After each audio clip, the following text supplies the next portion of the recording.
Sa video natin ito mga boss, no, pag-uusapan natin itong paggawa ng 3-dimensional drawing dito sa plano natin, no. Kagaya po ng plano ng bahay na ito.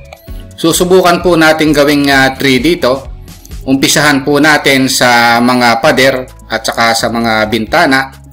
Paano yung pamamaraan para gawing 3-dimensional drawing ito, no. Kaya lang mga boss, kung bago pa lang pala kayo, no, sa maliit pa lang nating channel, huwag nyo po sanang kalimutang pindutin muna pala, no, yung subscribe. Pero isama nyo na rin po yung like at saka notification bell para every time na may bago po tayong video, ma-notify po kayo. Okay, umpisahan na natin yung paggawa ng 3-dimensional drawing dito sa plano ng bahay na ito. Ang una kong gagawin mga boss, no, halimbawa iti-3D ko yung exterior wall o yung pader na panglabas na ito. Ang ginagawa ko mga boss, ang technique ko, no, ginagawa ko, nagpo-polyline muna ako. Nag-e-endpoint ako ron, no, sa mga dulo ng wall na yan. Yung pinaka-exterior line, no, ng wall. Ito yung technique ko, no. So baka naman kasi yung iba iba yung pamamaraan nila, no. So ako ganito ginagawa ko. Pag gagawa ko ng exterior wall, pagdating dito, i-close ko siya. Ngayon ito, yung ginawa kong polyline na yon, ikakopy ko siya, no? Ilalabas ko siya. Halimbawa, ilalagay ko siya rito. I-erase ko yung line na nasama na yon. Ngayon, kung ang kapal ng wall natin mga boss, o yung exterior wall natin, yung kapal niya, no? 6 inches or 0.15 meters. Yung offset ko siya ngayon ng 0.15. Papasok. Ayan, na. So ngayon, yung mga diniscuss nating command mga boss sa 3D, pwede ko nang i-apply dito, no? So pupunta ako dito sa view para madali nating makita. 3D view, southwest isometric muna. And then ito yung wall natin, no? Ang gagawin ko, una kong i-extrude, na-discuss ko naman yung extrude command, no? Una kong i-extrude yung nasa loob na polyline na yon. So, EXT, na-discuss ko naman yung extrude command. And then enter. O, ang height niya, ilalagay ko temporary 5 meters muna. Ayan, na. Tapos, ito namang panglabas. Ito, kung ano yung height ng wall natin, no?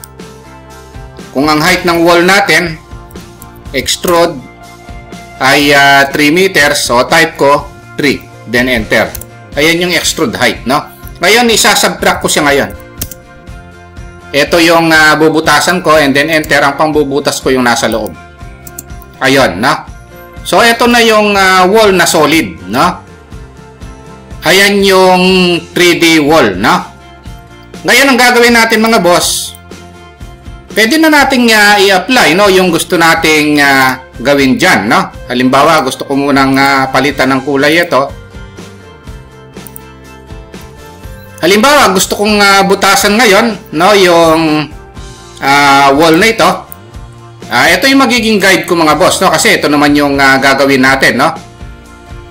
Ngayon, ang gagawin ko, gagawa ko ng line muna rito. Guide lang, no? Papunta ron, tsaka ako magre-rectangle.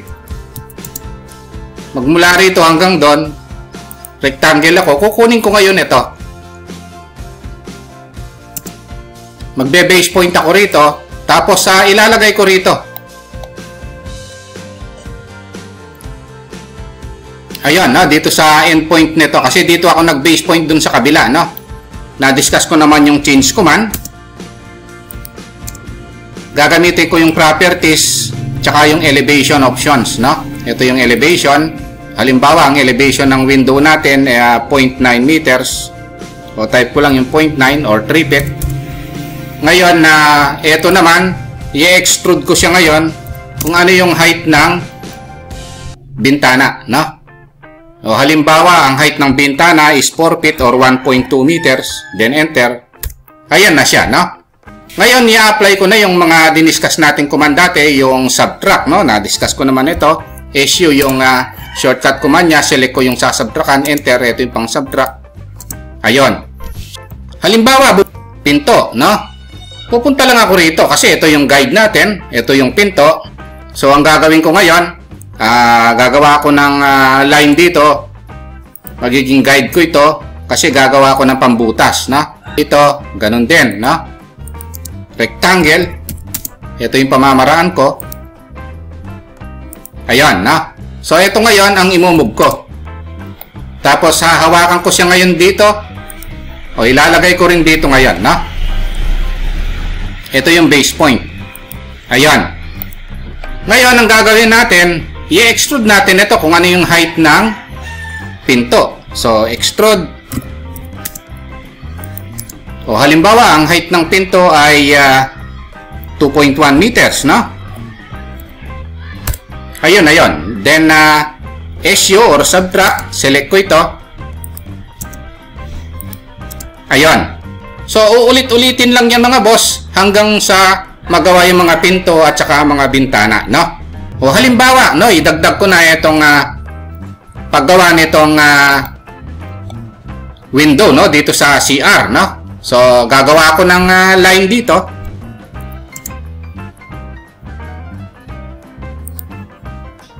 Gagawa ko ng line dito. Kasi guideline ko ito, no? Tapos re-rectangle na naman ako kasi ito yung pambubutas ko. Ayan, no? Tapos ikakopy ko ito. Lalagay ko dito.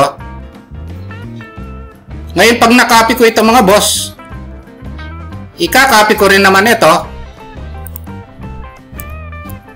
Ngayon, ang base point ako rito na naman, no? So, ito yung magiging base point ko. Ito, na. So, kung ito yung hinawakan ko, ito rin naman ang pagdadalan ko, no, sa sulok na ito. Ortho-off ko lang dito.